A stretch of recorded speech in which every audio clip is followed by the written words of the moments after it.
দর্শক এবারে বন্যা পরিস্থিতির খবর জানাতে লক্ষ্মীপুর থেকে সরাসরি যুক্ত হচ্ছেন সাইদুল ইসলাম পাবেল।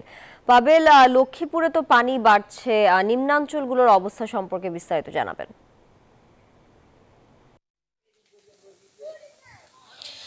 ধন্যবাদ তানিয়া আপনাকে। আপনি যেমনটি জানতে চেয়েছিলেন বন্যা পরিস্থিতির কথা, আসলে লক্ষ্মীপুরে স্মরণকারে সেরা বন্যা মোকাবেলা করছে লক্ষ্মীপুরের মানুষ।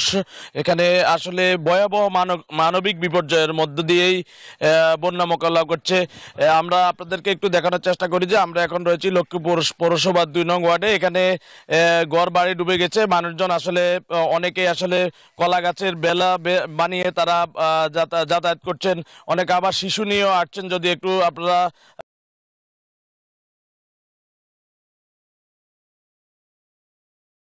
আপনাদের দেখানোর চেষ্টা করছি, এই পরিস্থিতির মধ্যে দিয়ে আসলে লক্ষ্মীপুরের মানুষ বন্যা দুর্গত অবস্থায় রয়েছেন। তো আসলে নতুন বাংলাদেশ গঠনের যে উচ্ছ্বাস, সেই উচ্ছ্বাসে লক্ষ্মীপুরের মানুষ ঐক্যবদ্ধভাবে তা মোকাবেলার চেষ্টা করছেন। বিভিন্ন রাজনৈতিক এবং সামাজিক সংগঠন, স্বেচ্ছাসেবী সংগঠনের উদ্যোগে আসলে বিভিন্ন ত্রাণ সামগ্রী বিতরণ করা হচ্ছে। তা আমরা এখানকার যে বন্যা দুর্গতরা রয়েছেন তাদের সঙ্গে কথা বলেছি। অনেকে আসলে ত্রাণ না পাওয়ার কথা বলেছেন, খাবার সংকটের কথা বলেছেন, বিশুদ্ধ পানি সংকটে আসলে মানবিক বিপর্যয়ের মধ্যে রয়েছেন বলে আমাদেরকে জানিয়েছেন।